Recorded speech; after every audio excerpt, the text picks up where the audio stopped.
नमस्कार दोस्तों, मैं विजय कसाना डिजिटल फ्री शिक्षा के यूट्यूब चैनल पर आपका स्वागत करता हूं। दोस्तों, हरियाणा स्टाफ सिलेक्शन कमीशन के द्वारा ग्रुप 56 और 57 का एग्ज़ाम लिया गया और इन दोनों ही ग्रुपों में 4 गुना से ज़्यादा उम्मीदवार बुलाए गए थे। ये क्यों बुलाए गए, इसका फॉर्मूला एचएससी ने बताया है। पूरी इन्फॉर्मेशन आपको इस वीडियो में बताई जाएगी। उससे पहले अगर आपने अभी तक चैनल को सब्सक्राइब नहीं किया तो चैनल को सब्सक्राइब जरूर कर ले साथियों, क्योंकि हरियाणा का विश्वसनीय चैनल जो लगातार आप तक बेहतरीन अपडेट पहुंचाता है। तो ये देखिए, सरकारी भर्तियों का लाभ मौजूदा सरकार को न हो जाए, इसलिए कुछ लोग तमाशा कर रहे हैं। ये बात सीएम साहब ने जनसंवाद कार्यक्रम में कही है। इसके अलावा जो 5-5 अंक लेने का आरोप था वो झूठा निकला। ये खबर भी आई है कि जो 10-15 के लिए होने का आरोप था। अब साथियों मुद्दे पर आते हैं। ये देखिए, ग्रुप 56-57 हरियाणा कर्मचारी चयन आयोग ने पंजाब एवं हरियाणा में दायर अपीलों में ग्रुप 56-57 के लिए 4 गुना से ज़्यादा उम्मीदवारों को बुलाने के फॉर्मूले की जानकारी दी है। अपील में कहा है कि अगर एक कैटेगरी अनुसार उम्मीदवार बुलाते तो बार बार वही मेरिट वाले उम्मीदवार रिपीट होते। इसलिए एक ग्रुप में अगर एक उम्मीदवार एक से ज़्यादा कैटेगरी में बुलाए जाने के लिए छटनी में आया तो उसे उन सभी कैटेगरी के लिए सिर्फ एक ही उम्मीदवार माना जाएगा या माना गया है। शेष कैटेगरी के लिए दूसरे उम्मीदवारों को बुलाया गया।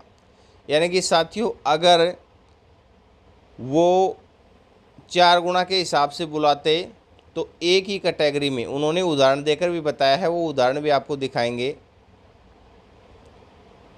कि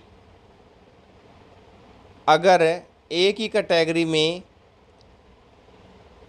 कैंडिडेट को 4 गुना के हिसाब से बुलाया जाता और ग्रुप के हिसाब से नहीं बुलाया जाता तो बहुत कम तो कैंडिडेट आते और कंपटीशन नहीं रहता बिल्कुल भी। उदाहरण देखिएगा आप,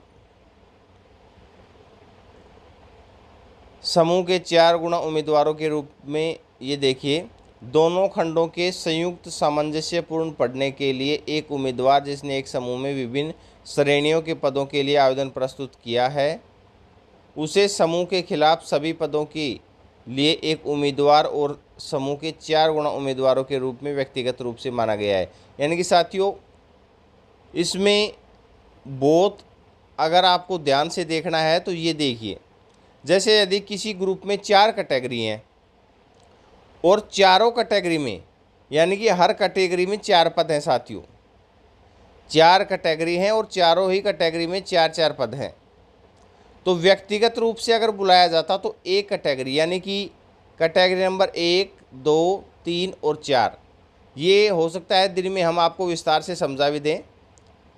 1, 2, 3, 4 कैटेगरी हो गई, इसमें भी 4 पद हैं, यानी कि 16 कैंडिडेट हो गए। इसमें भी 4 पद हैं, 16 कैंडिडेट हो गए। इसमें भी 4 पद हैं, 16 कैंडिडेट हो गए। चारों कैटेगरियों में 16-16 कैंडिडेट हो गए हैं। अब बात मुद्दे की आती है साथियों,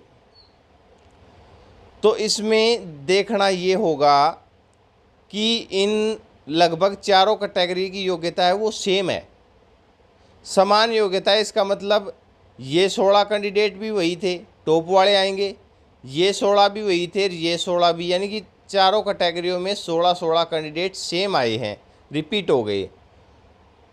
अब इन चारों कैटेगरियों में टोटल पोस्ट मिलाएं तो 16 हैं और उम्मीदवार भी ये 16 ही हैं, सेम उम्मीदवार आ रहे हैं, तो कंपटीशन कहाँ रह गया। ये 16 उम्मीदवार लगने तय हैं, चाहे किसी भी कैटेगरी में लगें। अगर कोई ये 4 इसमें लग गए तो बचे हुए 4 इसमें लग जाएंगे, बचे हुए 4 इसमें लग जाएंगे और बचे हुए, यानी कि 16 ही पोस्ट है, 16 उम्मीदवार दूसरा एग्ज़ाम देने बैठ रहे हैं। फिर दूसरा एग्ज़ाम में कंपटीशन कहाँ रह गया। और अगर ग्रुप वाइज इसमें बुलाया गया है, ये देखिए, तो वही 16 उम्मीदवारों को बार बार शीर्ष योग्यता पर शॉर्ट लिस्ट किया जाएगा। अब हालांकि यदि समूह के 4 गुना, यानी कि ग्रुप के 4 गुना को लिया जा रहा है, तो इसमें 64 उम्मीदवार शॉर्ट लिस्ट किए गए हैं और 64 उम्मीदवार एग्ज़ाम देंगे, जिसमें से 16 सेलेक्ट होकर जाएंगे। तो साथियों, ये जवाब तो एसएससी का सही है, लेकिन अब इन्होंने ये भी बताया है कि ग्रुप 56 में 33,000 629 उम्मीदवारों ने एग्ज़ाम दिया था और ग्रुप 57 में 25,721 ने। रिपीट हुए थे लगभग 23,000 उम्मीदवार।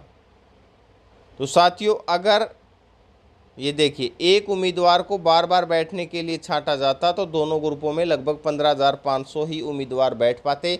हालांकि यह आंकड़ा सार्वजनिक नहीं है। अब सिंगल जज चाहते हैं कि एग्ज़ाम में बैठने वालों के नाम पब्लिक हों। आयोग ने अपीलों में कहा है कि सिंगल बेंच के जज के फैसले ने कहा कि परीक्षा में शामिल होने वाले अभ्यर्थियों की सूची सार्वजनिक की जानी चाहिए ताकि अभ्यर्थियों को पता चल सके कि उनका मुकाबला किसके साथ है। एकल न्यायाधीश का यह अवलोकन किसी भी तरह से परीक्षा के आयोजन को प्रभावित नहीं करेगा।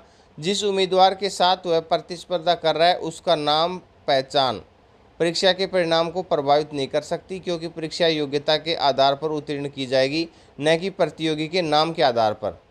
आयोग ने विभिन्न रिट याचिकाओं में याचिकाकर्ताओं द्वारा उठाए गए विभिन्न प्रकार के मुकदमे और विवादों को ध्यान में रखते हुए पहले ही परिणाम को अपडेट कर दिया है और सभी सुधारात्मक उपाय करने और परिणाम को अपडेट करने के बाद कुछ भी अछूता नहीं है। इस तरह एकल न्यायाधीश ने उन आशंकाओं के आधार पर परिणाम को गलत ठहराया जो कि पूरी तरह से गलत है। यानी कि साथियों, ये स्टे जहाँ तक दिख रहा है, जो जवाब एचएससी ने जाहिर किए हैं, ये स्टे हटता हुआ नज़र आ रहा है। और स्टे हटते ही आपको पता है एग्ज़ाम की प्रक्रिया है वो दोबारा से शुरू हो जाएगी। तब तक यानी कि 3 अक्टूबर को स्टे हटेगा और 21-22 अक्टूबर को पहले ग्रुप डी का एग्ज़ाम लिया जाएगा। उसके बाद इन भर्तियों की जो प्रक्रिया है वो शुरू की जाएगी, ग्रुप सी भर्तियों के नेक्स्ट एग्ज़ाम की। और 20 सितंबर को ग्रुप 56-57 की वैसे भी सुनवाई हो जाएगी। जो भी 56-57 में फैसला देना है कोर्ट को, तो वो सुनवाई भी उससे पहले हो जाएगी। यानी कि अक्टूबर का महीना है वो आपके लिए महत्वपूर्ण रहने वाला है। अक्टूबर और नवंबर ये 2 महीने महत्वपूर्ण रहने वाले साथियों। उसके बाद दिसंबर में एचएससी धमाके पर धमाका करेगी रिजल्ट का, ये ध्यान रख लेना। क्योंकि जो दिसंबर का टारगेट बनाकर एचएससी चल रही है कि ग्रुप सी की लगभग जो 32,000 भर्तियाँ हैं तो ये दिसंबर तक कंप्लीट कर ली जाएंगी। वो टारगेट अभी भी एचएससी ने बना रखा है। कभी आप सोच रहे हो कि एचएससी का टारगेट अब अधूरा रह गया या वो समय आगे बढ़ गया है, दिसंबर तक का ही टारगेट अभी भी बना रखा है। तो ऐसे ही और भर्तियों से रिलेटेड भी अगर कोई अपडेट आता है तो वो भी आपके साथ शेयर किया जाएगा। अपना कीमती समय देने के लिए बहुत बहुत धन्यवाद। मिलते हैं नेक्स्ट वीडियो में।